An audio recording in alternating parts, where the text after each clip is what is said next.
If the Token Taxonomy Act comes out while this case is going on, does that kind of like supersede the? Yeah. If it got signed, once it gets signed by the president, so if it passes, the House and the Senate, and it got passed, then that would be an act of Congress, and should trump basically the lawsuit.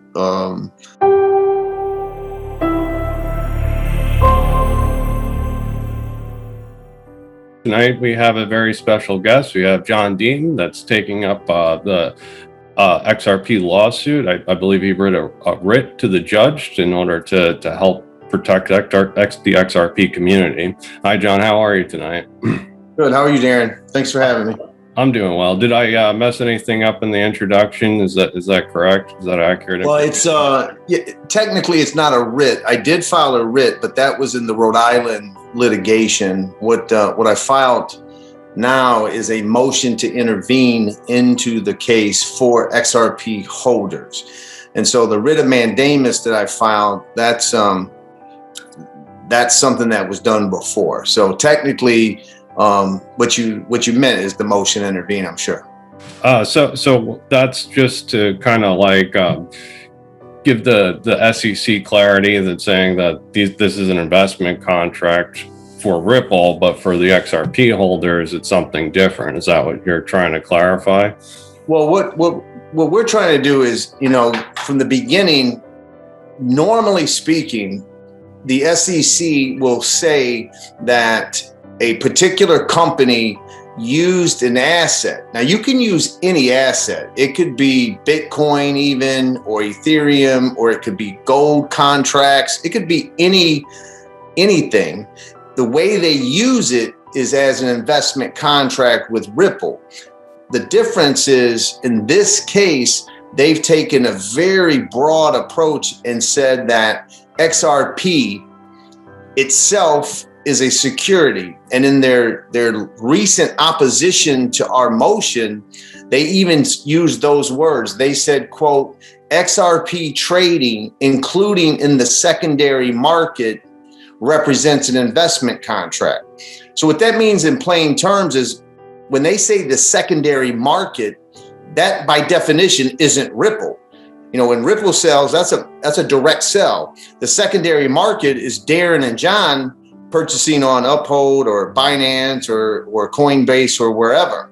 That's the secondary market. And the SEC has said that basically, since Ripple, I know it's not technically right, I'm just citing what they say. They say, since Ripple created it and they own half of it, the existing supply, and there is no utility for it whatsoever, therefore, any XRP holder who purchased it because they're relying on Ripple.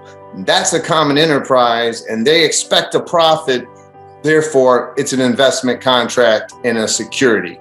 And so what I'm trying to do is get to the judge to say, listen, they can still go after Ripple and say that when Ripple sells it, it means one thing, but once it's in the secondary market, it's not a security, right? Because there's many people who purchased XRP. Might not be you or me, right? We may do our research, but there are some people who say, I'm just going to buy the top 3 back in 2020. I'm going to buy the top 3 cryptocurrencies, Bitcoin, Ether, and XRP. And they've never heard of Ripple. They've never heard of Brad Garlinghouse. They don't know who Chris Larson is. They don't know who David Schwartz is. And so it's kind of absurd for the SEC to take a position that those people bought an investment contract. And so that's the real distinction, saying go after Ripple all you want, but don't call what we own in our accounts, in our digital wallets, don't call that a security, because if you call that a security, we'll never be able to trade it. We'll never be able to do anything with it in the United States. Can the SEC kind of just settle with you right now and say that Absolutely. What the retail investors bought and what they're doing with tip bot and sending to exchanges is true. So we're going to knock that piece out of the case. Is that possible, or is that? Well, and that's where, that's why I understand that you brought up the writ when we first started talking. I thought that's what they were going to do, right? I thought maybe they would do it is that clarify that says, hey, listen, we're only alleging when Ripple sells it, it means it's an investment contract with Ripple. But, you all, when you trade it, it's sufficiently decentralized. Maybe you bought it for other reasons. Maybe you're a developer. Maybe you got it because you're a YouTuber and you have a Patreon service, or you're on Koyo and you get tipped in XRP. Or maybe you own a car dealership, because I know they're out there and they accepted XRP in their business. What you guys own, we're not interested in it. We're never going to claim that that's a security. Had they done that months ago, I'd be out of the case. I wouldn't be involved. We wouldn't have this pending motion. But they have chosen to take the position that because Ripple created it, even though I know that they technically didn't. Again, this is the SEC's claims that because Ripple created it and they own half of it, that all of it is a security. They want to basically end XRP, in my opinion, because it would be easy for them to simply say, look, exchanges, we're not going to claim that what you're selling is a security. That's all they got to do. If they came out and gave a public statement of that, and then went in this case with the judge, simply said, Judge, we stipulate that we're only claiming that when Ripple sells it, it's a security, and we will not, and we do not consider secondary sales in the marketplace as securities, we'd be out. And it would be a focused case, and they won't do it. They've had several opportunities to do it. They won't do it, which means their intent on this theory of theirs that XRP itself is inherently a security because there's no utility to it other than what Ripple has done. And they want, they don't want to compromise about it. They're just going to say it's all a security. As more evidence comes up, and if it weakens their case, is that something they would do to kind of make things run smoother? Yeah, I think that one thing that could happen is that if the judge grants oral argument on the motion to intervene, an oral argument is going to be just like there's a hearing, and the sides would argue their position, and then there would be a ruling, just like the MOUs and just like the Bitcoin discovery. And if she grants oral argument, then it would be allowing me to make the argument to her why we should be able to intervene. Now, in that hearing, if she allows it, she could simply look to the SEC and say, well, why don't you stipulate that the secondary sales aren't, or this or that? And maybe that could create a situation where we're not necessarily needed anymore, and we get clarity for secondary sales. But I got to tell you, if anyone doubts what I'm saying, because I know there's some lawyers out there that doubt what I'm saying, all you have to do is go to page 24 of their opposition to the motion to intervene. And on page 24, they say these words: XRP trading, including in the secondary markets, represent an investment contract because it is a culmination of all of Ripple's efforts. They don't say it exactly like that because I don't have it in front of me, but that's in essence what they're saying. And as long as they're taking that position, that means XRP is a security itself, whether you own it or whether I own it.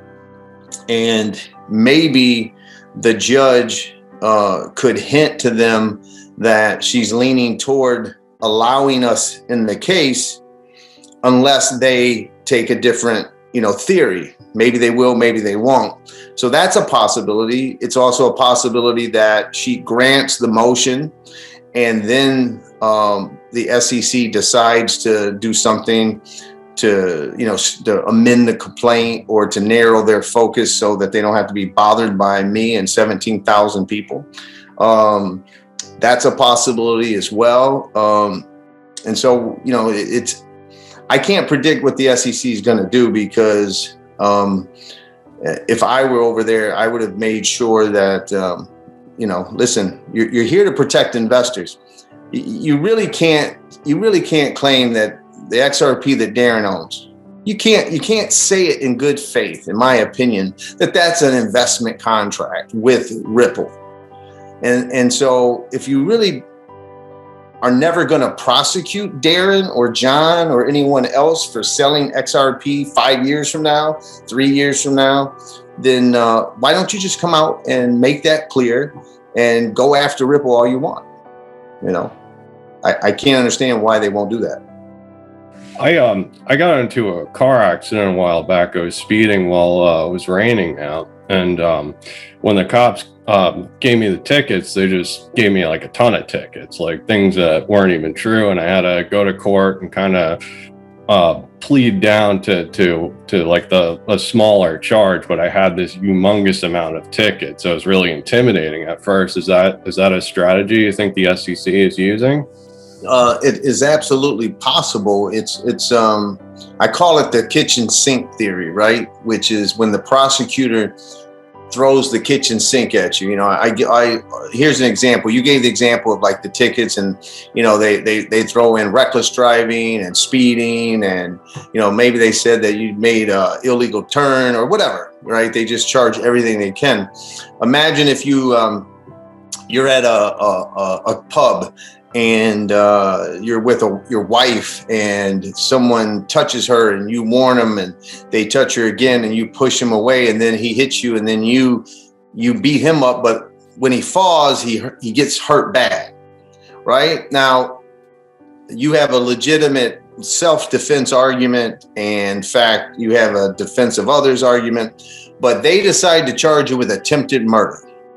Right. And so you're sitting there and you're looking at 25 to life, and so they scare you and they intimidate you, exactly what you're talking about. And then they're like, okay, you know what? I'll plead guilty to a felony assault with a deadly weapon. Maybe it was that you had a beer in your hand, and I'll get 3 years probation and I'll have a felony on my record forever, but I'm not facing 25 to life. And so that's sort of the kind of strategy. So I did believe in the writ of mandamus I wrote, I did write, maybe they pled it this way so that they exert so much pressure on Ripple, exchanges stop trading it, delist it, and that forces Ripple to maybe compromise more than Ripple wants to, and maybe they settle to terms that are better for the SEC. So it is a possible theory, and it's a good question that you ask, because in the reply brief that I wrote, I even said to the judge that XRP holders shouldn't be held hostage so that the SEC can reserve all litigation options. You know what I mean? Like, it's they want to have exactly what you're talking about. They want all options on the table so that they can exert as much possible leverage and pressure on Ripple. But in the meantime, look who you're hurting, right? And that's the problem. And that's why I've been so critical of them, because, they can take shots at me all they want. That doesn't bother me. All right. I consider the source when someone, calls me a name.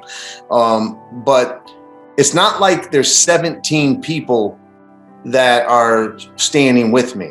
There's 17,000 XRP holders who are saying we're being harmed. You're hurting us. We didn't do anything wrong. So even if they can't stand me, what about all these 17,000 people, right? And they're just not considering them. In fact, they're taking shots at us. They're like, These hearings have been already interrupted and by these people, and so I just think they've lost sight of that, and that's unfortunate because there's some real people out there that they're aimed to protect. When they brought this enforcement action, who do they bring it for? Theoretically, they brought this enforcement action against Ripple because they're claiming Ripple didn't provide adequate public disclosures and register it as a security, which harmed investors. So theoretically, they brought this lawsuit on behalf of the people who purchased XRP because they weren't provided by Ripple the public information. But they won't consider what those people, their rights, and they want to keep us out. And so I think it's all for what you're talking about, which is, hey, we have our theory, we have our strategy, and we want to keep everything close to the vest, exert as much pressure, and get as much pound of flesh from Ripple as we can. And we really don't care who it hurts. That's what I think is going on. Yeah, and I've heard some real horror stories. People DMing me and saying they put their whole house into XRP. Some just horrible stories. So I really feel for the retail investor, which the SEC is supposed to be protecting. Yet it's like the thing that people got to understand is that our country fails in one category. Most people don't know how to handle their finances, right? And they don't, it's not like in high school, there's no mandatory personal finance class that you have to take, and people are intimidated by it. And so people make mistakes. And yes, you and I, we wouldn't put our house, right? No matter how much research we did on XRP, and no matter how much we believe in its utility or its ability and what it might end up being one day, we're not going to go 100% leverage and on our house. But there are people who make mistakes. They don't deserve to be wiped out because they're young or they're naive when it comes to investing, or they listen to someone else who was saying, oh, this is a guaranteed thing. I mean, think about how many people buy Dogecoin because of Elon Musk, right? And if Dogecoin goes to zero, and people put their entire life savings into Dogecoin, doesn't mean they deserve to lose it.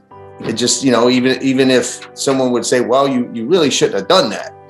And so the question, though, is why did they lose? So if someone did put their entire life savings into XRP and now, and they got liquidated, and I've seen those emails as well, and they lost their life savings of $100,000.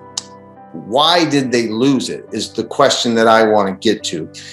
Did they lose it because the market said Bitcoin wins, Ethereum wins, XRP loses, right? Or did they lose it because the SEC filed a lawsuit that they shouldn't have filed, or if they were going to file it, they should have filed it in 2015? You know what I mean? And if they lost it because of the SEC and because of politics, because of Jay Clayton or Bill Hinman, and if they lost it because of improper motives, somebody's got to answer for that, and I keep saying that, let the market decide. If XRP is going to go to zero because it's a shit coin or whatever, just let the market decide it. Let technology decide it. Let the market decide it. It shouldn't be politicians in a position of influence and authority who get to pick which one they think should win, right? Because of their connections to certain people who are who may benefit from it. That's not the way it's supposed to work. The way it's supposed to work in a free market is who's got the best technology and who's got the best utility. There's 5,000 cryptocurrencies we think there's only going to be 10 or whatever it is at the end of the day. Well, let the best tech win, right? But let's not have somebody say, hey, I'm going to stand up and say Ethereum is not a security anymore. Bitcoin's not a security anymore. Oh, I'm not going to say anything else about any other ones, right? Oh, what about XRP? I'm not going to say it. Not going to comment. We're not going to comment. Dude, you just commented on the first two, right? Like, what do you mean you're not going to comment? You just commented. Yeah. Oh, we're not going to comment. And then, of course, on the way out the door, slap a lawsuit and create all this. That's just not the way it's supposed to work. And I, people know by now I served 7.5 years in the Marine Corps. It's not the kind of government that I want, right? And so somebody has to speak up and fight against this stuff because it's just not right. So yeah, I agree with you. So with the timing during that time, like a week before, Steve Mnuchin released DeFi regulations with like KYC, AML laws that were pretty harsh. And then prior to that, like a couple of weeks before, there were stablecoin regulations. Is it possible that we saw all this regulation coming out, and the timing of this was XRP started its run? And that's when the regulations all came out at once, right? As the market started to take hold. Is it possible that there's something bigger going on with just domestic regulations for crypto? At this point, I don't, I can't speculate that far out. All I can say is I'm not going to be surprised by anything at this point in time. And so, there's just so many coincidences. Look, Clayton was considered anti-crypto, right? Everyone considered Jay Clayton as anti-crypto, and now he's an advisor to a crypto hedge fund, right? So you hired the guy that is known to be anti-crypto, but now he's your advisor to your $1 billion Bitcoin Ethereum crypto fund. So at this point, that's what's happening in the world. I'm not going to rule anything out of what's going on behind closed doors in Washington, because apparently anything's possible. Yeah, that's true. The other thing was MoneyGram went through the SEC to set up on-demand liquidity. The SEC had to sign off on all that paperwork. It wasn't just like they did it, right? They had to get approval from the SEC, so they knew about all this while we're at the 20-cent range, while like nothing was happening. They could have did all this in a bear market where there's no interest at all. They waited for. Well, I mean, they in the complaint they talk about how Ripple paid. They say Ripple subsidized to MoneyGram to use it for their ODL, and that and then MoneyGram would turn around and sell it in the secondary market. Well, you're allowing that to happen, right? When MoneyGram gets, say they get 20 million XRP on a particular day from Ripple. All right, you and I know MoneyGram's not hodling it, right? They're not. They're in the money transmission business. They're going to turn around, take that 20 million XRP. Let's say hypothetically, it's worth 5 million. It's worth 25 cents or something. They're going to then go to Coinbase or Binance or wherever, and they're going to sell their 20 million XRP.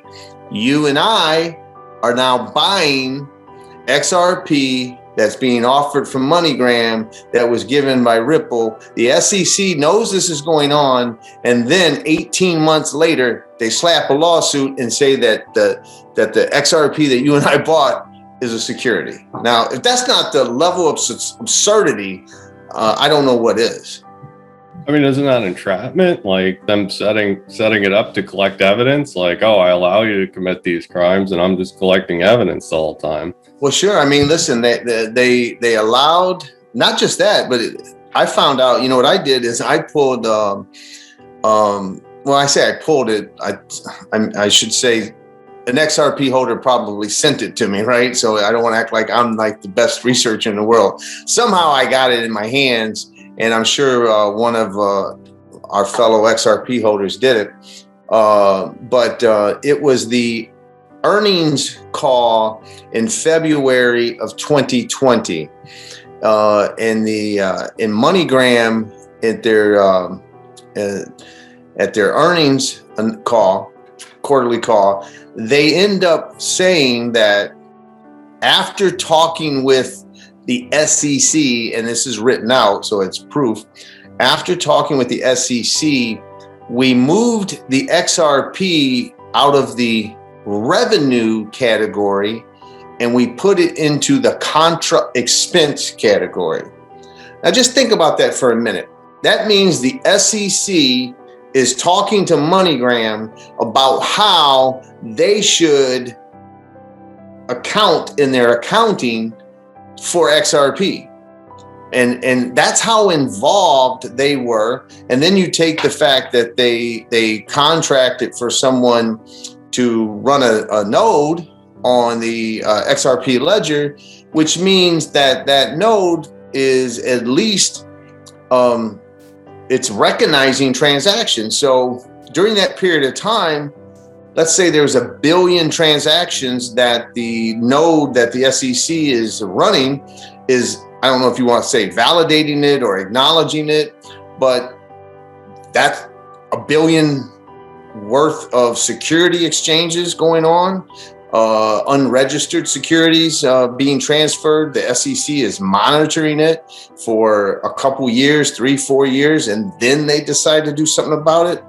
I mean, so you bring up MoneyGram, there's just so many examples of what makes no sense. You know, I don't know if you saw that one document from a company called Baylard, and it's basically like a family investment firm, and you know they manage money, and they have an ethics code, and they filed their ethics code in January of 2020. So, you know, 11 months before the lawsuit. And what's crazy ironic is that they had a category for cryptocurrency, and they said that they have advised all of their employees and affiliates that there's only 3 cryptocurrencies they're allowed to trade. And that's because these 3 cryptocurrencies are considered non-securities by the SEC. And they listed Bitcoin, Ethereum, and you got it, XRP. So here is a company that is trading crypto who's registering with the SEC saying, don't worry, we're only going to allow the non-security cryptos, including XRP, be traded. And the SEC doesn't say anything about it, right? So that's why somebody has to answer someday to why was this suit filed as Clayton's walking out the door. Like, somebody's got to answer that. And I don't care if it was I read an article that said it was a 3-2 vote, right? And we got to believe that it wasn't a 5-0 vote, because you got to believe that Hester Parse didn't vote for it. And I don't know if that article is correct that said it's 3-2, but whether it's 3-2 or 4-1, it doesn't matter to me. What matters to me is, why was it filed in that manner? Like, there was no exigency, which sort of goes to what you were getting at earlier, Darren, where you're like, well, why did they do it now? Right? Why? What was it at the beginning of the bull run, or what is the purpose of the timing? Because, you know, if they were investigating Ripple for 2.5 years. So if they were investigating Ripple starting in, I think they said March of 2018, why does 2.5 years go by? You don't do anything, and you choose to do it, you know, within 30 days of a new administration coming in on your last day before you go out. It's just, when there's no exigency, there's no, it's not like they could say, listen, this new ICO is about to go live, and people are about to buy this crypto for the first time, and they're gonna like take the money from these people, so we've got to like stop it right now. I mean, this is something that has been going on for 8 years, and so there's just no reason for them to to do it then. It just makes no sense. And so it lends itself to questions of why they did it. It makes it, you think, well, was there an improper reason? And then when you start learning the facts of, why did Hinman give the 2018 speech? I mean, think about that. Why? If you never give public statements, voluntarily, why did the director of corporation and finance, why did he decide, I'm going to give a speech and I'm going to declare Bitcoin and Ethereum, specifically Ethereum, I'm going to declare it a non-security? Like, why do it? Like, you don't have to do that, but you did it. And then you're like, okay, well, why do you do it? Okay, well, what about XRP? I won't tell you. Then he leaves, and then you see that he collected 15 million while he was at the SEC, and that his law firm was a member of the Ethereum Alliance. And you're like, wow. So you don't have to be a conspiracy theorist to be like, that's messed up. Like, that's just not the way it's supposed to work. Yeah, we're not supposed to see motives, right, in their actions. It's supposed to be justice. Right. No. I mean, like, somebody had to be, if you're going to file an action, you would think that investors were being harmed. Who was being harmed is what I'm getting at, right? So, Ripple has their 50 billion or 55, I don't know what it is off the top of my head, but they have their 55 billion XRP in a cryptographic escrow where 1 billion gets released. So it's not like the company has this 50 billion that they could like dump on the market anytime. So you don't have that reason where you need to protect investors from that happening. And so what investors were being harmed? And then they have a co-founder, that ex-co-founder that has a ton of XRP that he's dumping, and then his project, Stellar Lumens, they burn they burn the escrow while all this is happening too. So that also kind of gives you insight to who knows what, right? Yeah, think about that for a minute, right? Like, so let's just sort of focus our attention on Jed McCaleb for a minute. And I don't have anything against Jed at all. I'm not saying he's doing anything wrong, but this is what's messed up. What's messed up is the SEC has determined that Chris Larson and Brad Garlinghouse, they didn't charge fraud, but they claim they did what they did to enrich themselves, right? To enrich themselves. And they took advantage of investors because they didn't properly disclose things to investors. And we got to stop that. Well, while the other co-founder is literally selling billions of what you're calling a security, but you're letting him enrich himself in the secondary market. You didn't send a cease and desist order. Like, you could send a letter. Normally what would happen is the SEC would say, look, we're not going to sue you because you're no longer with the company, but you need to cease and desist selling your XRP because XRP is an unregistered security. And then if he doesn't, then he gets added to the suit, right? They file a preliminary injunction against him. They didn't do that. So that's another inconsistency here. If XRP is a security and you need to protect us from Ripple, why aren't you protecting us from Jed? And could he be working with the SEC and giving them evidence in return for something like that? Is that the question here is, I know it's been out there on Twitter. How did the SEC get the information about the law firm letters in 2012, where a law firm said, hey, be careful. XRP could appear to be a security if you do this, this, and this, right? How do they get to know that? Like, I don't know. Did Jed tell them? You're right. Is he working with them and they've given him some kind of immunity and they haven't said it? I don't know. Normally they would have to disclose that. So, really what I think might just happen is that Clayton and his crew decided to file the case, get it filed, and walk out the door.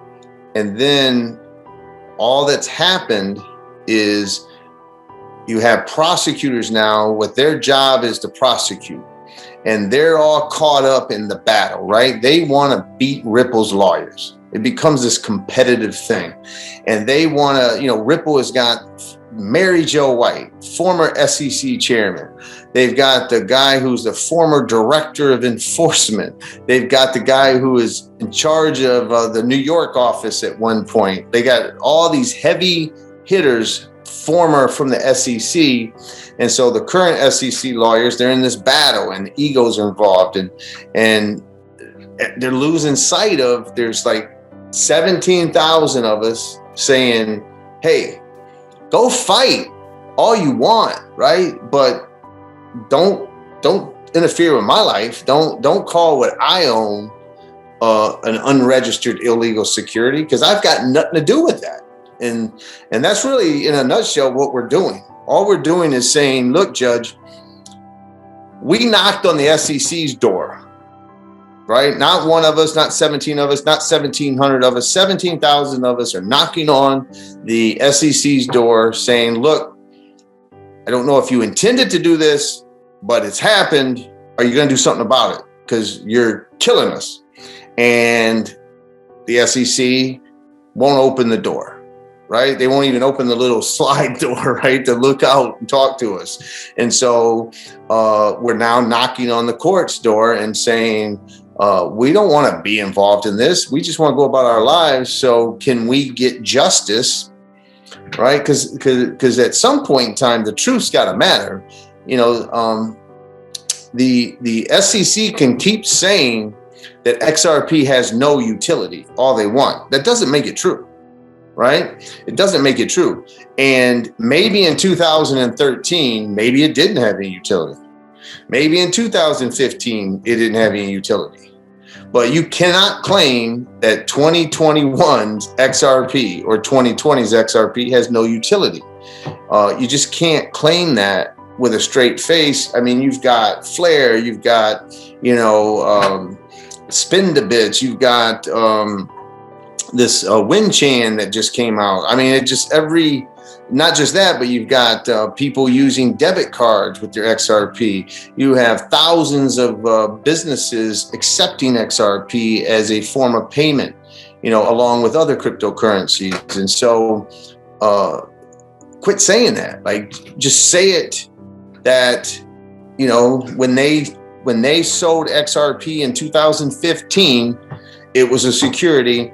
Didn't have any utility back then, and we are now we want money, or we want some of your escrow, or whatever we want. We're going to focus on those specific sales, and we're not going to interfere with the individual retail investor who is purchasing XRP or acquiring it for whatever reason, because they want to use it as a substitute for fiat, or they want to use it as a store of value, or they want to use it, for whatever. They want to stake it and get collateral, get interest on it.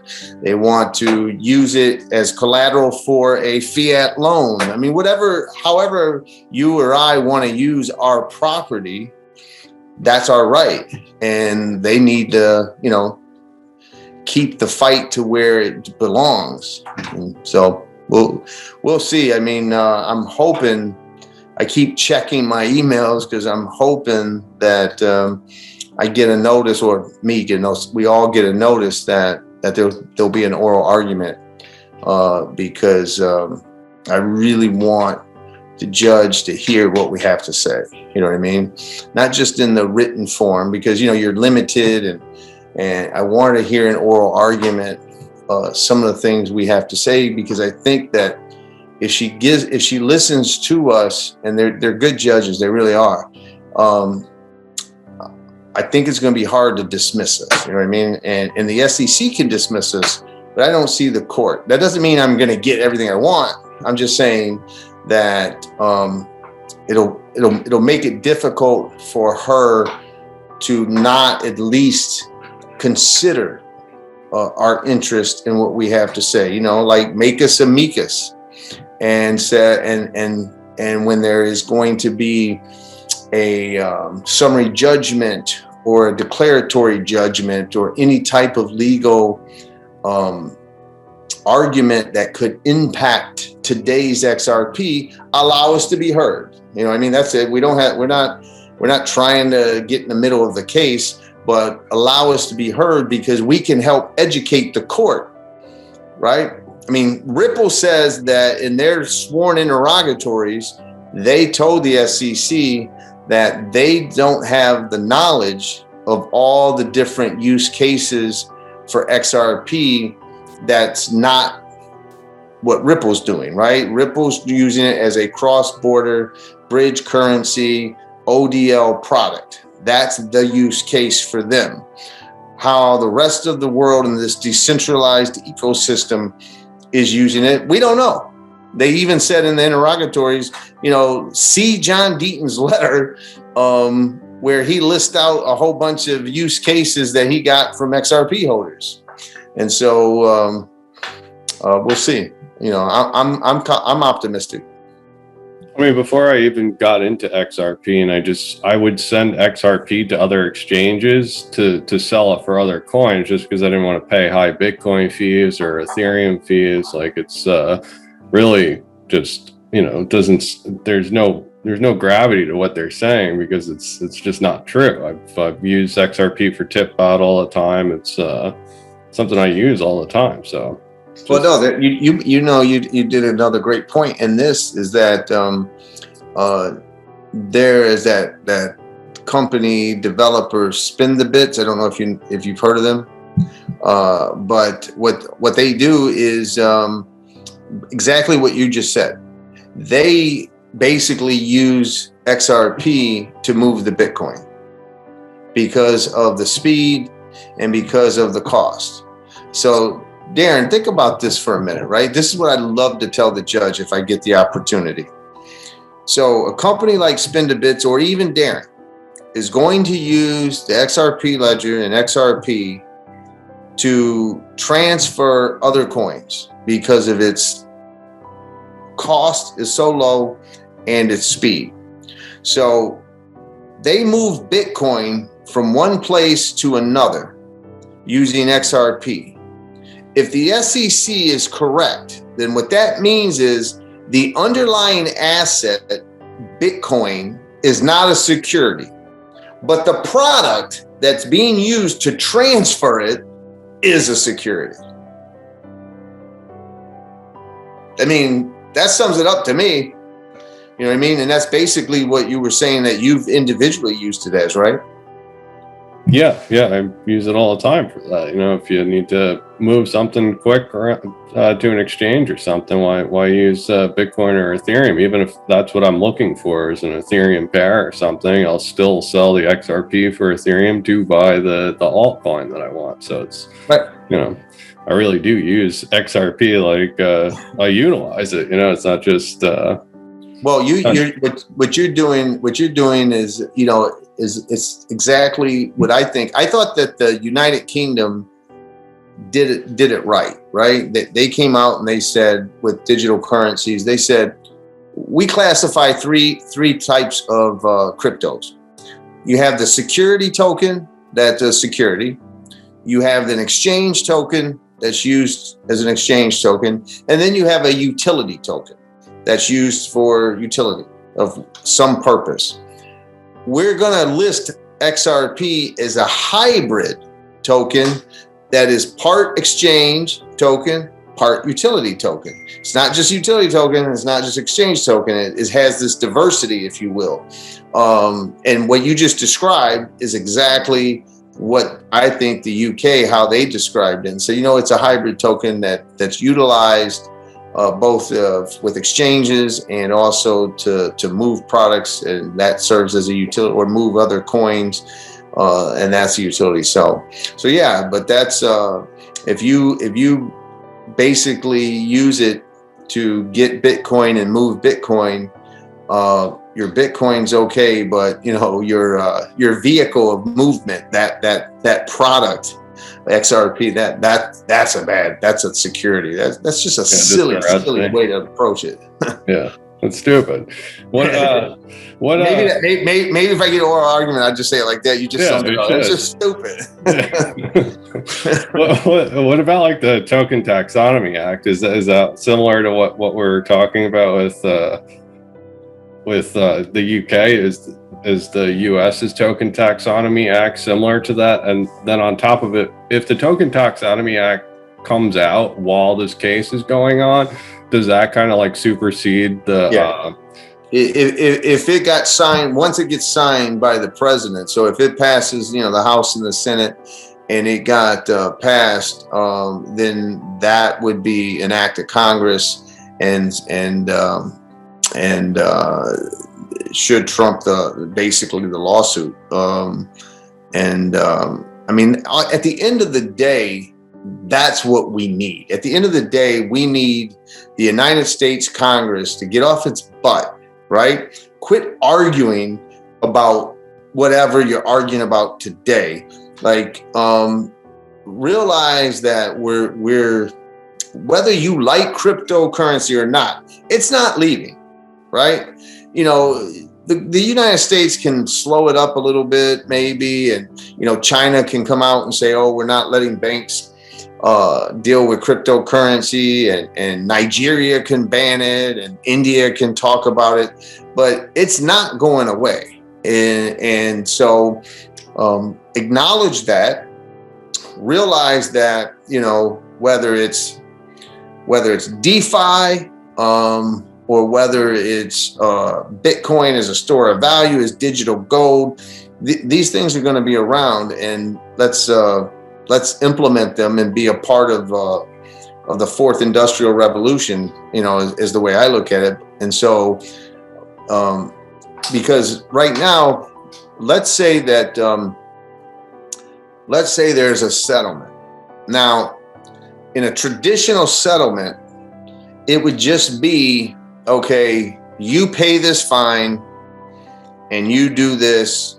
And, Ripple's obviously not going to agree to settle if they're going to declare Bitcoin a security forever, right? And so, but let's say they come to terms, and let's say Ripple's got to pay $100 million or something like that, and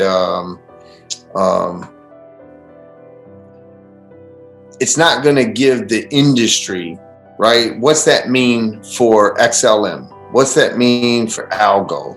What's that mean for any other crypto? Well, it just means that Ripple's done and XRP's done. And, if there's no clarity with the exchanges, what are they going to do? And so there's a lot of things that could happen in this case that could be okay for XRP, but that doesn't mean it's okay for the industry, because, what's that mean for Library? Remember, the SECs went after Library. If the SEC went after, Algo, let's say they go after Algo, they settle with XRP, they could go after anyone else because there's no clarity for the industry. And so we're going to need Congress to do that. Otherwise, we could be dealing with, one SEC enforcement action after the other. And then they just settle, and then they file another one, and they settle and file another one. You know what I mean? That could literally happen. That's what I've been hearing when I watch Gensler interviews and Hester Pierce. That's what they're saying, is like they can't even write the laws. Like, all they could really do is enforce things. Is that true?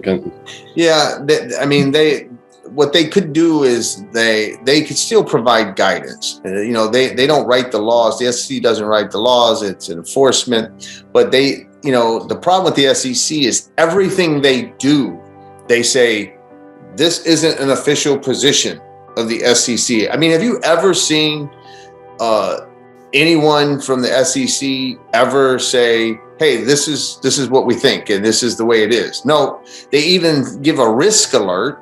And in the risk alert, it says SEC staff members are providing this risk alert because of things that they're witnessing, but this can never be used against the SEC because it's not official policy of the SEC, and the SEC, the commissioners haven't blessed it, and all these other like disclaimers. I mean, look at this case. The SEC's attorney said that Bill Hinman's position, he said to the judge, look, judge, there's a disclaimer at the beginning of the speech that says, this is not official position of the SEC. This is just what I believe as the director, right? And so if the chairman of the SEC and the director of the Corporation of Finance, the two biggest positions there, if what they say can't be considered as authority, then what can be? You know, everything's a guessing game, right? And to me, what that means is they want to leave it open so that they have all options, right? Let's, even in this case, let's settle with Ripple, but still leave it vague so we can go after, you know, this one or that one or this one or that one. And I mean, you know, I'm not picking on Hester because, you know, she's the only one there that seems to be, you know, sympathetic or friendly to crypto. But, you know, every time she speaks, she'll say, I got to make it clear that this is just my position, not my fellow commissioners, not official policy. And, you know, to me, what was scary, and I'm glad she did it, but when she spoke to Tony on Thinking Crypto, you know, she said, quote, you know, we tend at the SEC to think of the token as a security, and we really need to stop doing that. She goes, you know, after all, the oranges and Howie weren't securities. It was the scheme and the contract and all the things taken together that was the security. But unfortunately, that's what it seems to happen. They just look at the token and they're like, oh, Ripple owns half of it. Ripple started it, or the people that started Ripple started it. It took them a long time to develop a use case for it. So it must be an investment contract. It's a security. You know what I mean? It's just a haphazard way of doing business.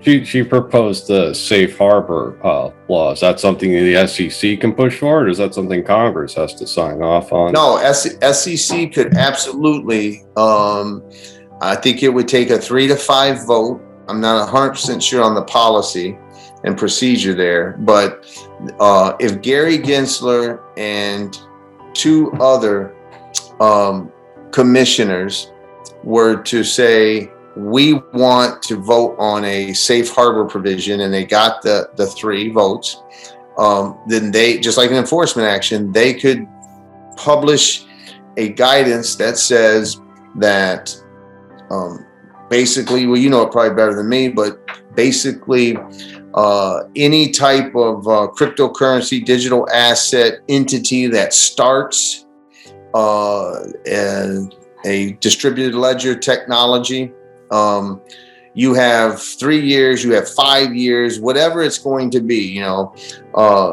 to make it become sufficiently decentralized so that it could not be considered a security. And after that 3 or 5 year period, you're okay. You're not going to be prosecuted. We will not file a case against you. Now, after the 5 years, if you haven't sufficiently decentralized enough, we may very well file enforcement action against you. Yeah, they absolutely could do that, and they should do that. You know, just think about all the innovation that would foster. You could still say that you could still stop fraud from happening. That doesn't mean you're going, you know, if someone is really committing fraud, you can still stop that.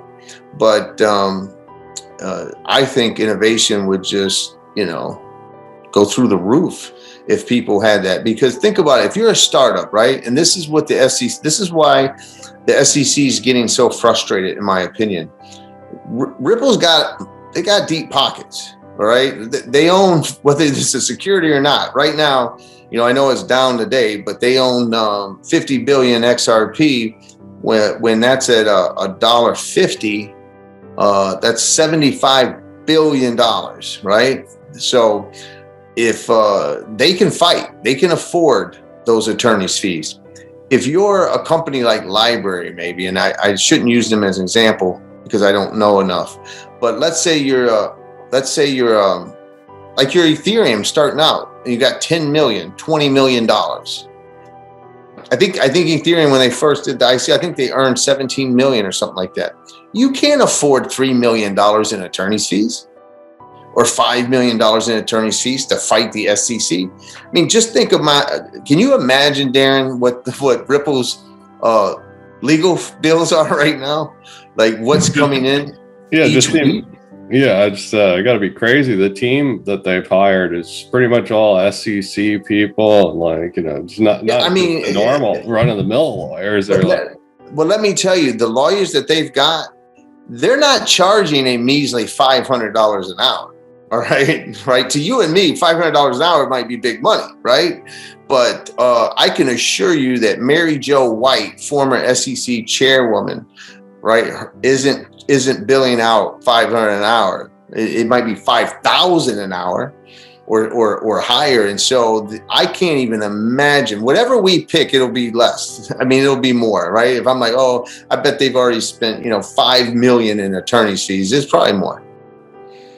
Now luckily they got awarded $3 million from that Tetragon case. The investors had to pay Ripple's legal fees and was awarded $3 million. So that'll come in handy. It goes right to maybe that's a down payment. It'll buy them lunch,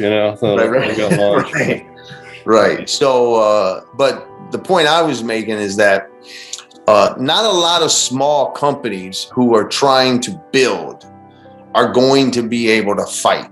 And so if the SEC comes after them, they can't do what Ripple's doing. And so it drives a lot of innovation away from the United States. And so that safe harbor provision to me would be, I agree with Hester, and I commend her.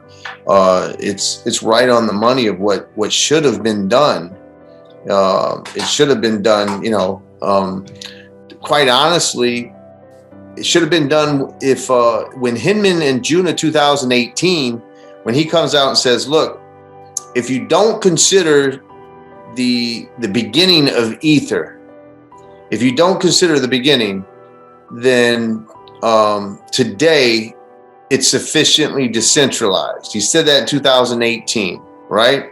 So what's that, 4 years after, I'm not sure of the time, but somewhere in there. So at that point in time, they should have adopted that safe harbor and said, okay, here is an example. Look how decentralized Ethereum is. And this is the model, whether it's XRP or whether it's Algo or XLM or anyone else out there. If you meet this standard, then you'll be sufficiently decentralized. You won't be considered a security. And you have 3 years from today to get there. Okay, maybe that's not the best approach, but that would sure been a lot better than what they did.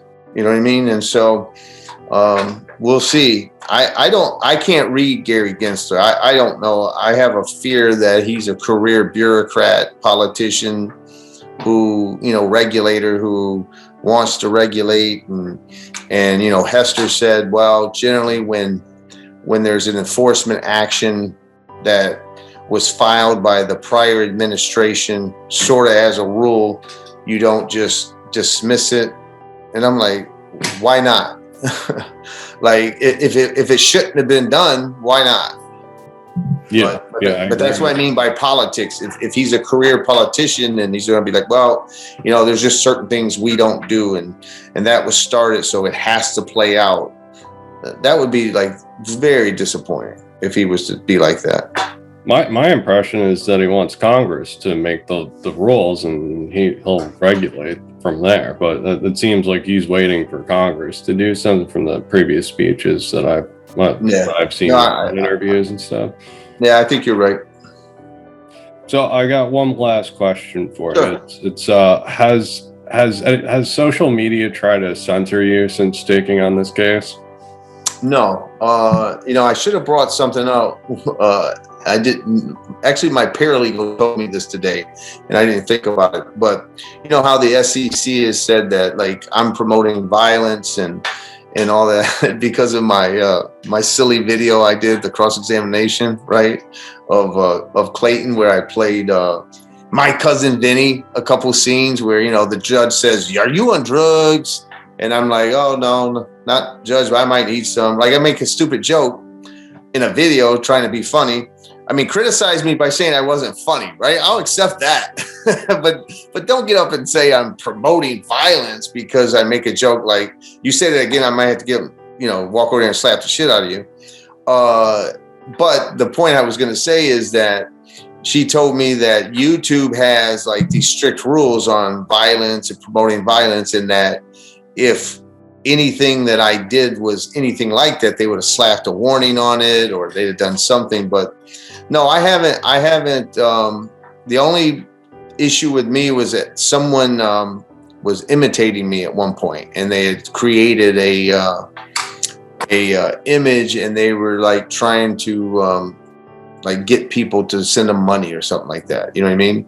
Yeah. And so